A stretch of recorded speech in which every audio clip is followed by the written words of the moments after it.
Hi students, today we are going to learn the first chapter of class 11 biology, the living world. Right. So before going to in detail of this chapter, we have to understand that what is living. Right. So what do you mean by living? In this world, it consists of living and non-living substance. What is the meaning of that living? What is the difference? How can you distinguish between a living substance and a non-living substance? For that, we have to look some special characteristics like that growth, reproduction, metabolism, and other features. That means they will have some life process. All these features we have to go through. We have already learned in detail of that life process in class 10. Right. So here we are going to learn about how can we distinguish a living and non-living. Non-living will not perform some of these features and living beings will perform these features that we can say that the characteristics such as growth, movement, that means locomotion will be there, and they will reproduce. Obviously they will have their own life process, that means mechanism will be there to sustain the life. That's we are actually telling the metabolism, metabolical reactions, all these things will be there. Right. So that we are going to learn in detail in this chapter. So we are going for that. What do you mean by life first? Right. So life, as a definition, we can say that life is a unique complex organization of molecules expressing through chemical reactions which lead to growth, development, responsiveness, adaptation and reproduction. That means life, we already told you that is a special, right, a unique mechanism, unique process, right, in which the complex organization of molecules will be there that will express through some of the chemical reaction. Because of that chemical reaction, it will sustain and or it will lead to growth of that organism, development of that organism, and the organism can show responsiveness will be there, and they can even adapt and to the surroundings and situation, and they can easily reproduce also. That is called a life. So what do you mean by a living organism? Life we already told what you mean by life, right? So now if you are taking a living organism, can we give a definition for that? Yes, obviously you can give that, right? So we told that living organism will show all these characteristics. If you're going like that, then we can give a definition for living organism, that a living organism will be self-replicating. That means they have their own mechanism, reproduction will be there. So they can replicate self, right, and they are evolving. Why we are telling evolving? Because they have a genetic material is there. According to that situation or that generation to generation, there will be some inheritance will be there or some changes will be there. So that's why we are telling all total we can say that they will evolve. Last year we have learned about evolution, right? So all the organisms have some changes, right, and some of the things they are inheriting from the parents. So that's why we are telling self replicating, evolving and self-regulating. Why we are telling self-regulating? Because we have a mechanism of homeostasis, right? What do you mean by homeostasis, right? So that's all the thing is that self-regulation. Homeostasis is the self-regulation. That is where the body temperature, is there any problem is there in our body? So we have our own mechanism to maintain that, right? So that's why we are telling self-regulating, and it is an interactive system. That means it's interactive to the surroundings, right? And also, it is capable of responding to external stimuli. Is there any external stimuli is there? Obviously, we will respond, right? So, if it is a hot object is there, if we are touching that, then we will take our hands immediately because our body is conscious about that, whether it is a hot object or anything. So, that's why we are responding to stimuli. We all are living organisms. So, as such, we can say that a living organism is a self-replicating, evolving, self-regulating interactive system which is capable of responding to external stimuli. I hope you understand. You have some idea of that. We are going in detail, then you will understand more clearly.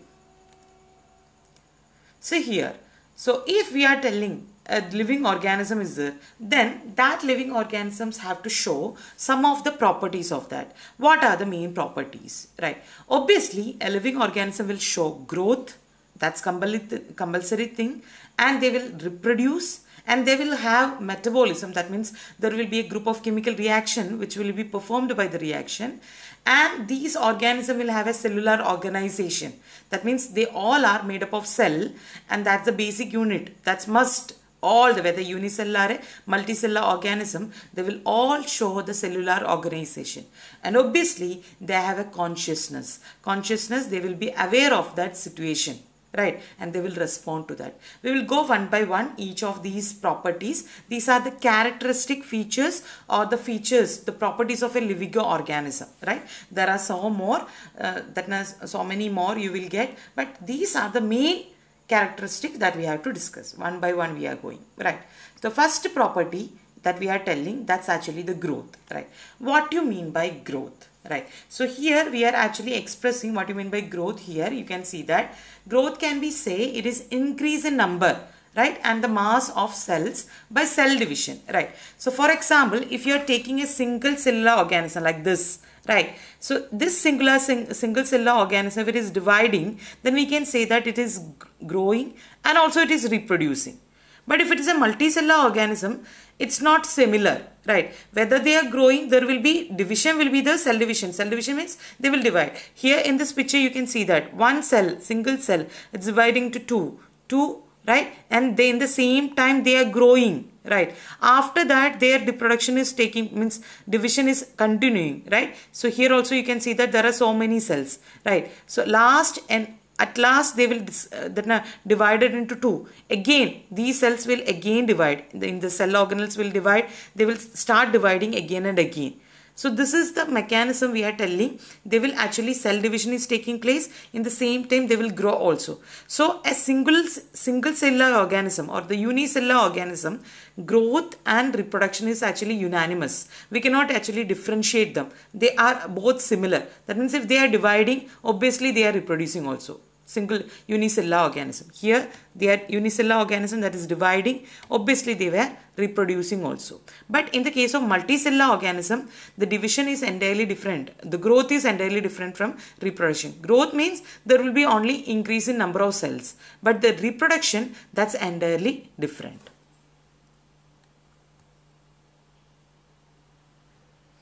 So here you can say that we are taking the case of plants. What about plants? Plants actually, they will grow till their end. That we can say that throughout their lifespan, throughout their life cycle, they will continue to grow, right. So plants actually, growth we can say that is indeterminate growth is there, that will grow continuously till their life ends. But there are certain points other where the growth is actually taking place, that we have already learned in class 9, meristematic tissues, which is in the shoot tip and root tip, that is actually allowing them to grow, right. So that's why it is growing throughout their lifespan.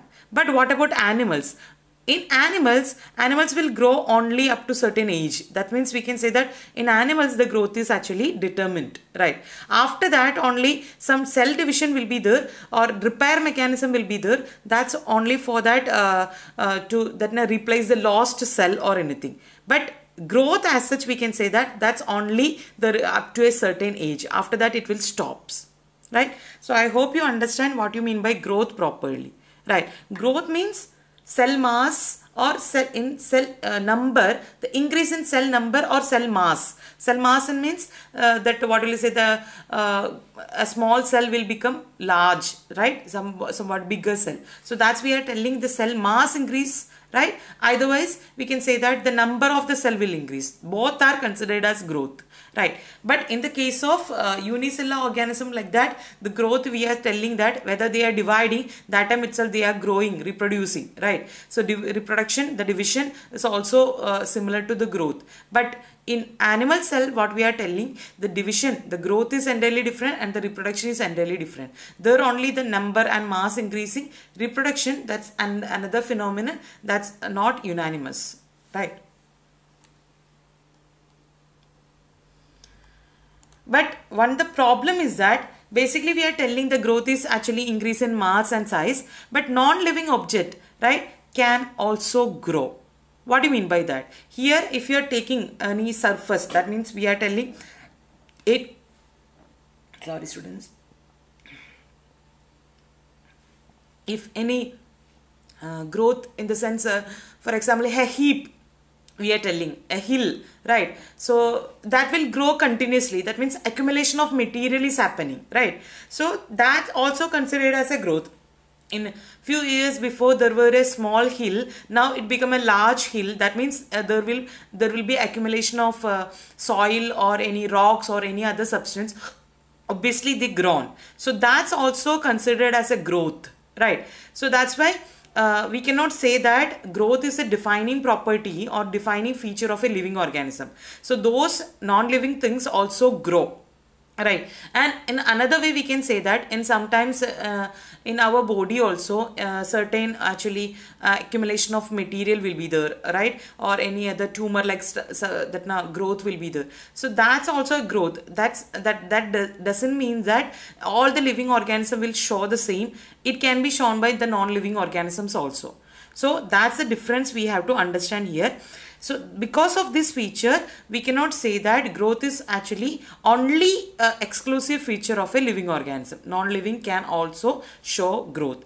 That in the sense accumulation of material, a heap, or even you can see that sometimes the rocks in the daytime, right, because of the sunlight that will actually expand, and in the night time they will cool down. So you can see that the expansion we can consider it as a growth, right? In the night time they will cool down, then the cracks will appear, right? So that's a normal phenomenon, right? But that expansion, that's also a type of growth. So that because of that, can we say the growth is living? No, we cannot. Right. So that's why we are telling that growth is not a defining property or exclusive property of a living organism. Actually, here you can see that for non-living organism, it's actually only an external phenomena. That means outside only the mass increasing, but it's not internally. But in living organism, the growth from that, it's actually happening from the inside. Inside itself, it is growing. Not only outside, the inside itself. Internally, growth will be there. Right. I hope the growth property is clear for all.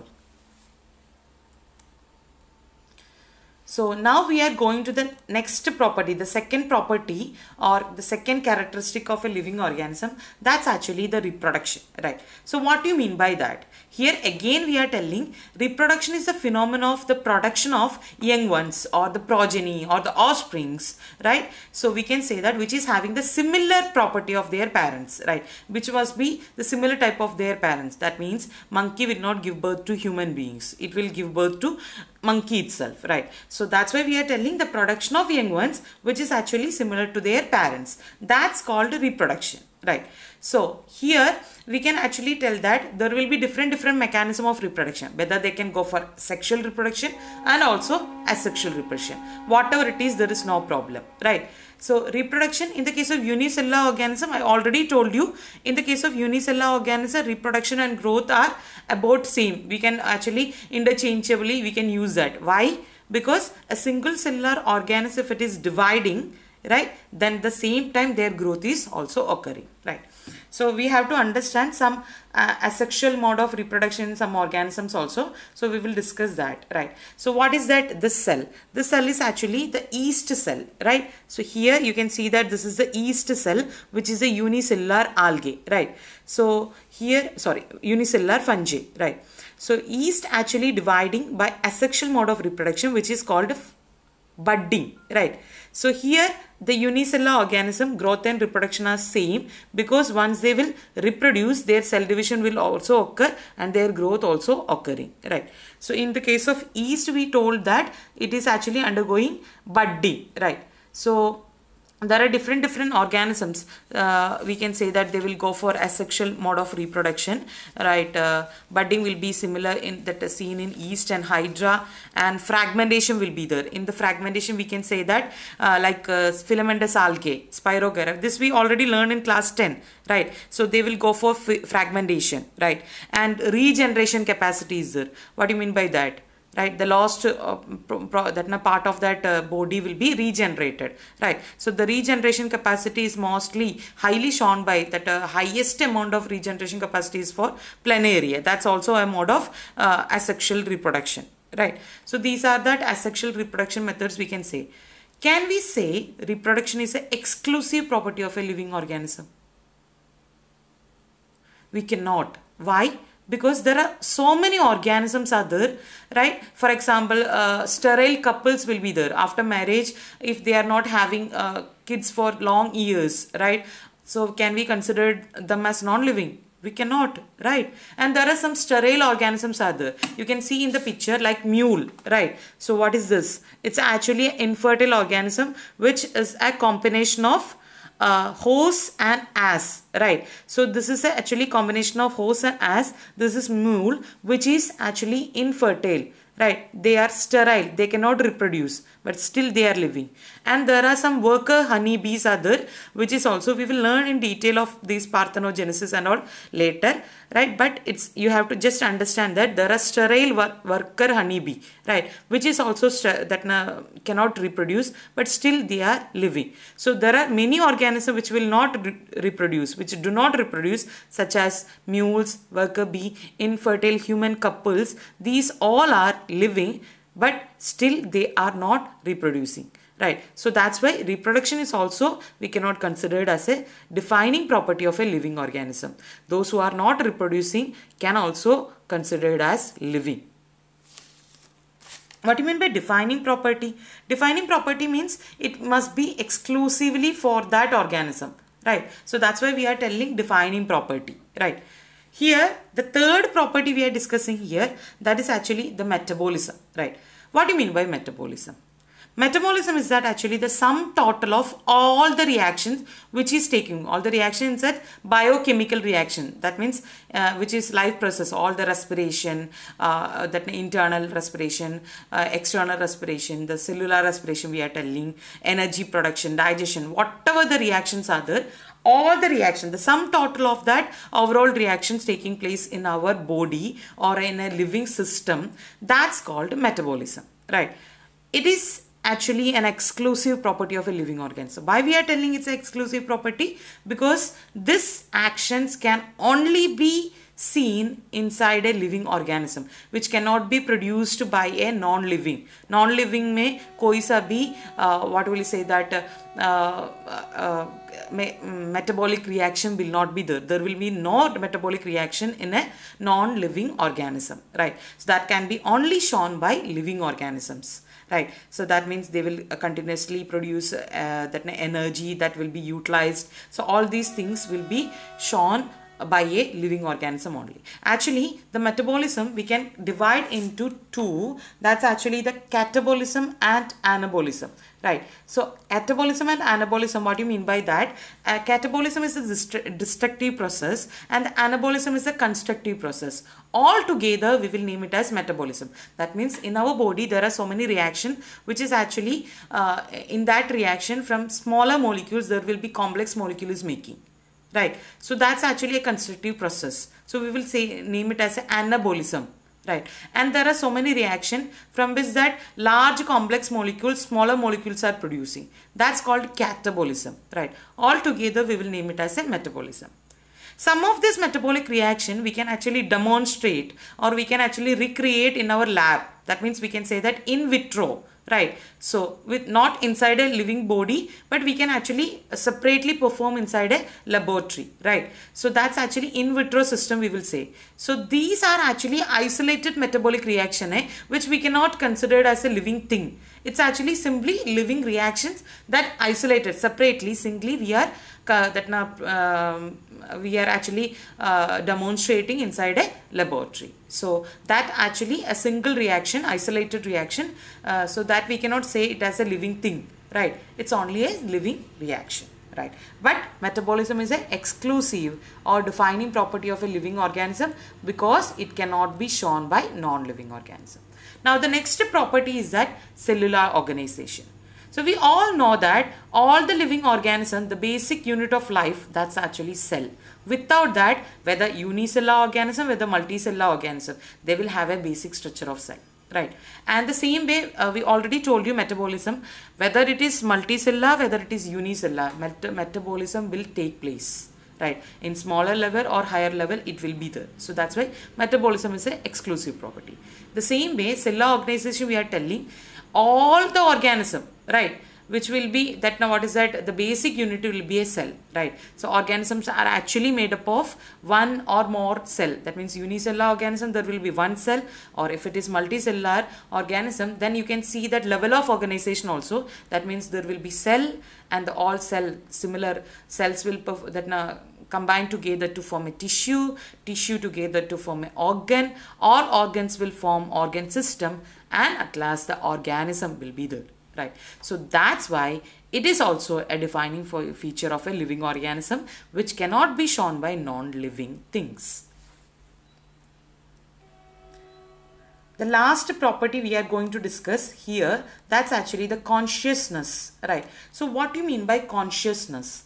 Consciousness is actually the ability of an organism to sense their environment, right? So to sense their environment, in the sense that means what is happening in their environment, and according to that they will respond also, right? The stimuli, that's actually the environmental stimuli will be there, like light, water, temperature, or any other organism, that means predator or any other, even chemical stimuli will be there. If any pollutants which will create reactions in our body, these all are considered as external stimuli or environmental stimuli, right? So all the living organisms have the ability to understand these changes in the environment, and according to that they will respond to that stimuli, right? So that feature is called consciousness. Non-living organism is not, non-living substance is not having that, is not having this feature, right? That means they will not respond to any, whatever the temperature change, whatever that, if a storm is there, they will not respond to that, right? So that's why we are telling that they doesn't have this feature. So consciousness is also, we can say that it is for living organism. But can we take it as a defining feature?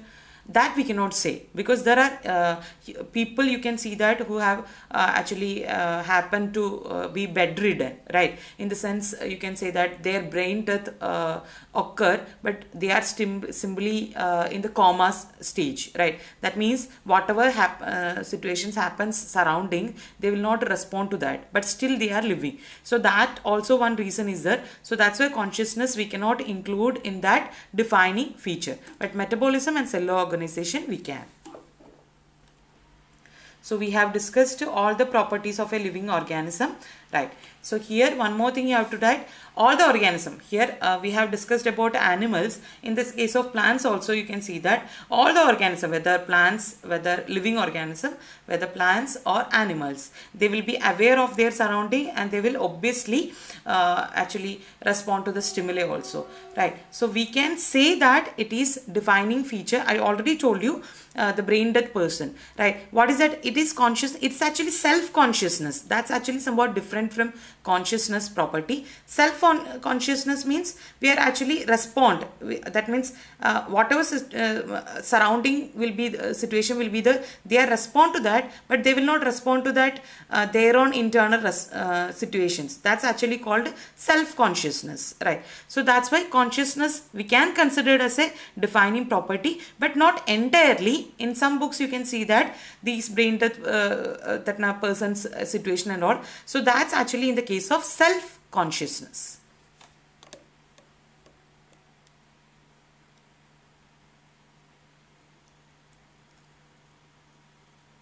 Right. So here one more thing you have to understand, human being is the only organism having self-consciousness. No other organism is having that. That means they can also understand that what are the situation is there, they will respond to like that. But here also one more thing you have to remember, that so self-consciousness we cannot consider as a defining feature. Why? Because there are person who will be undergone brain death or anything, they will be coma, they will be living, but they will not respond to that. So that's actually the self-consciousness. But consciousness simply, if you are broadly, if you are telling that, to aware of the situation and respond to according to that. That is a defining feature of all the living organism. So here we are finishing our first lecture of the properties of living organism and the introductory lecture of that living world, right? So next lecture will be continued in the next class. So I hope you all understand. If any feedback, you are free to let me know. Thank you.